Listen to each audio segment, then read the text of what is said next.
Good morning to all of you. Welcome back to Namaste Lake Chapala. So beautiful, beautiful to join and to have all of you here. Very grateful, and gratitude is the key.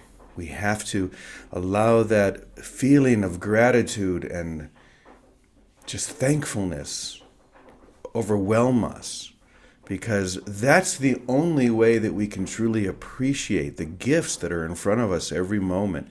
And in this moment, each one of you, is the gift that's in front of me and in front of each other, to join and to allow this amazing gift to be revealed, the gift of our I am consciousness. In fact, I wanted to start off this morning by reading a few lines that come to us from Father Thomas Keating.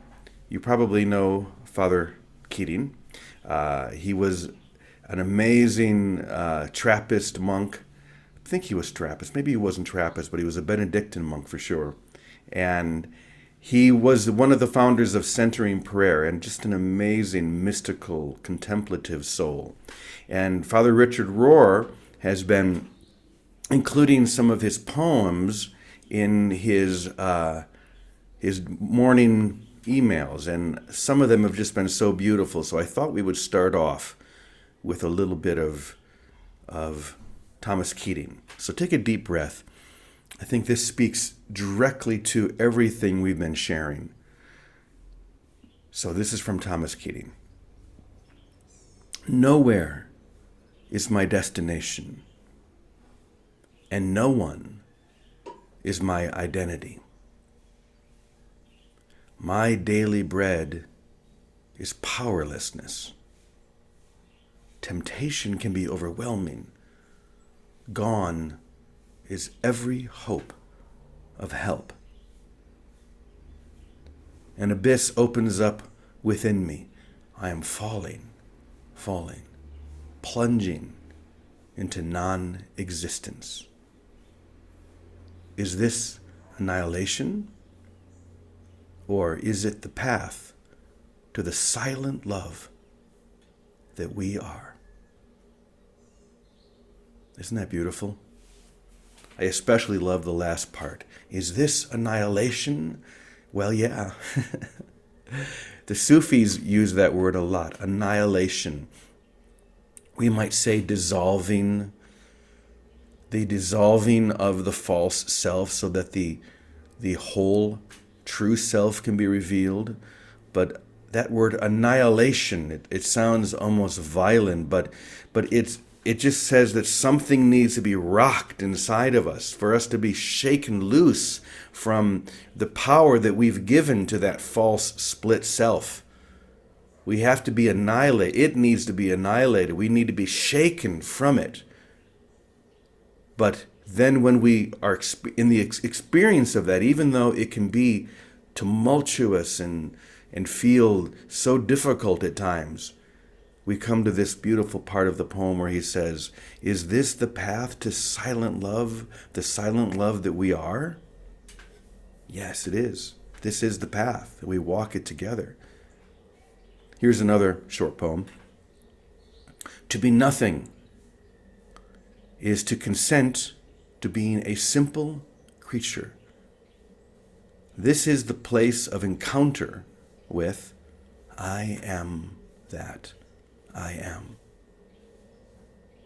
When there is no more me, myself, or mine, only I am remains. Then the I may fall away, leaving just am. Once again, so beautiful. To be nothing, this is the annihilation that he was speaking of in the last poem, is to consent to being simple, is to consent to being humble, is to consent to allowing grace to take hold of us and to manage everything in our lives. We don't have to try and manage everything on our own anymore. We just have to surrender into the I am current. And then finally, this one just came through this morning. 3 lines. It says, only the divine matters. And because the divine matters, Everything matters. So I thought I would just start off with those simple poems from Thomas Keating. These were written apparently toward the end of his life when he was being completely immersed in this consciousness, this singularity. And it reminded me of what I want to share next. You know, this morning I was looking at this flute that I bought here in Mexico, probably 2 or 3 years ago at this point. It's been sitting up here on my shelf. And I woke up thinking about this. Now, this is a very unusual flute. I don't know if you can see, but instead of just having one hole, this flute has two. Okay? So there are two sounds being produced, which means that it's always about the relationship, how the two come together as one. You'll also notice that only one of the sides has holes. And I woke up as I was still laying in my bed. I was thinking about this flute, and I realized that, first of all, this hole here, which does not have any holes to cover, it just makes one sound like this.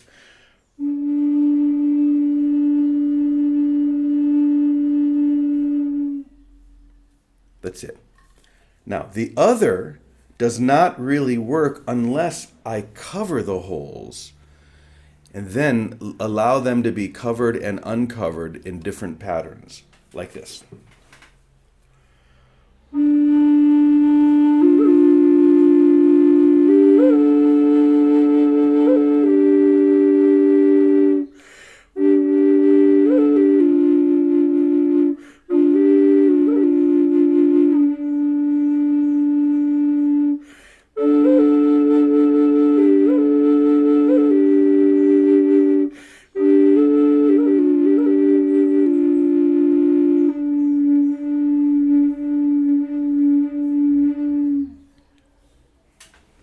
There's so many teachings that go along with this. First, when all the holes are covered, the sound between the two holes is the same. It sounds like only one, even though there are actually two sounds that are coming. And when the different notes here are uncovered, this is what creates the music. And I realize that the side here where the holes are, that represents each one of us. We all come into this experience, this world, with holes, with experiences that have wounded us, that we feel broken by. We all have holes in our lives, but when we surrender into this I am current that Thomas Keating was talking about today, it's like allowing the divine to cover those holes. And then uncover them it will, because there are times when my woundedness or the situations that I have moved through, or that I have allowed to heal, can be of benefit to you and to others. So the music allows this to be shared. And once again, this is about a relationship, and that's why there are two holes. If there was only one, I could just play one if I wanted.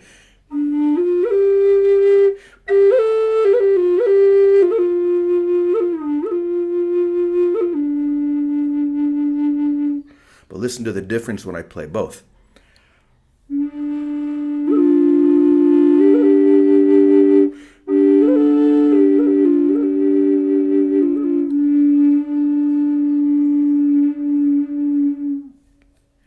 The hole or the side of the flute that is God remains the same. It does not change. It is a constant drone of oneness. My goal is to simply surrender so that the holes in my life can be covered, and then I vibrate at that same frequency. And then you can't tell the difference. I was blowing through both holes there. That was two sounds, but it sounds like only one because it really is only one. I just thought this was such a beautiful metaphor for what we do here every day. We come together, we surrender together, we allow grace to flow through us, like the breath flowing through the flute, and we allow the divine to use us, to play us, to be instruments of peace, to cover the holes of our own brokenness so that we can realize that we've always been healed. And it's through that healing that we can be of benefit, we can be truly helpful to others. Anyway, such a simple little lesson, but this is what I literally woke up thinking about this morning. And I haven't probably played this flute, well, at least a couple of years, but this morning it just seemed like a beautiful way for us to understand how God is moving through each one of us every moment. So there you have it, a simple lesson. I'm going to just take a little peek here. I know that Vicky's not here, but if anyone else would like to share anything regarding that, I'd love to welcome you and hear from you. Anybody? Just raise your hand. How about you, Baraka? You always have something wonderful to say. Does that make sense to you?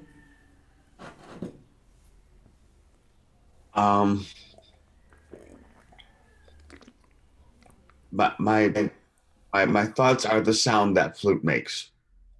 I can cover my holes. I can stop releasing my air into the universe, other places, or I can cover all the holes, become whole, WHOLE, and allow my sound to be in resonance, in sync with God.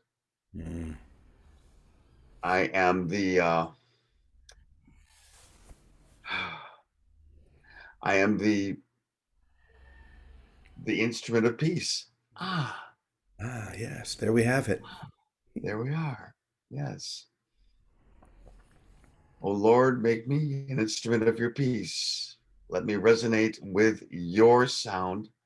Let me be one with the sound of the love of peace. Let me hear the voice for God, which resonates with God, is God. And then, therefore, in acknowledging and hearing that voice, I am one with God. Mm-hmm. Yes. Thank you. Beautiful. I was just speaking to someone about this yesterday, not in regard to the flute, but it works so perfectly with the flute that an instrument can't play itself. You've probably heard me say that before. If this instrument here, if it had an imagination, it could imagine that there's beautiful music coming from it, but there is nothing. It's silent, and it's the same with us. We can imagine that we can play ourselves. We can imagine that beautiful music is coming from us, but it's only when we surrender into the arms of the beloved that the wind begins to flow through us. It's only when we allow the wind or the breath to move through us by surrendering that the music begins to fill the air.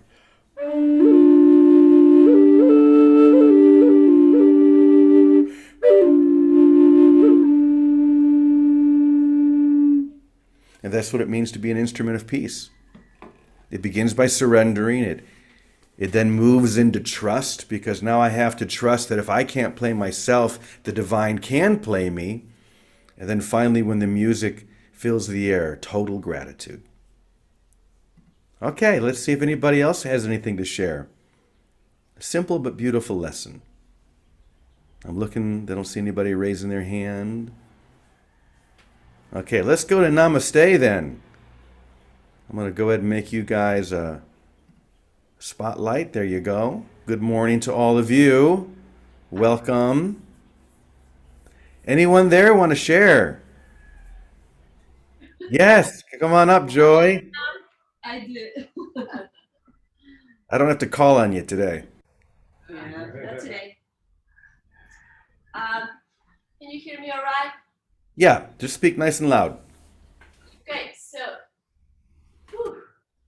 by being an instrument, what a powerful teaching.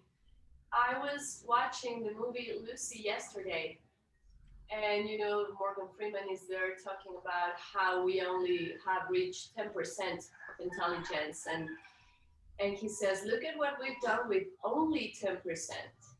It seems like a lot, right? But is it really so? Because nothing seems to be working, and I think nowadays we get to see that in our faces. And then he continues to say that dolphins have 20% there. To me, it's about being connected. It's about let ourselves be guided, be the instrument of peace. Because if I am doing things in my own power, then as much as I can get is 10% tops, if I'm lucky. But there's an intelligence that goes beyond this world that is just, oh my God, I'm running out of words. Because of this, we cannot speak. But when we tune into that experience, into that expanded state of consciousness, then we don't react as we do when we are in 10%. Then we just know. Then we are just in this perfect dance that is just balanced and flowy, and everything seems to be just perfect and nothing lacks. So I was watching that movie and I was watching Lucy. She the drugs exploded on her belly, and then that triggers her to actually be more focused. And it's very obvious how in the very beginning, she acts so stupid, and she's like, like a prey. And it's all about staying alive and buying more time and getting things and survival. But then again, when this drug triggers the experience of connectedness, so to speak, uh, she's not there anymore. Yeah. She's not She's everywhere. exactly. She's not concerned. She's just expanded, and nothing worries her, and she just knows. She doesn't care, and she wouldn't do what we would normally do. And to me, that's what happens when we just allow ourselves to be played through. Then the miracle begins. Hmm. Yeah. Amen. That reminds. Oh, there's a big echo. That reminds me of exactly what you said there, Joy. We could say that about or relating ourselves to our computers. That my laptop here, if I were to turn off the Wi-Fi, it would rely only on what is here in the physical computer, its memory, its capacity. But when I turn the Wi-Fi on and I connect, now an almost infinite amount of information is available to this computer that wouldn't have been available. I mean, literally, I could ask the silliest questions and find the answer here when it's connected. And it's the same with us when we are connected to the internet, not the internet, but the internet. Then suddenly we have everything.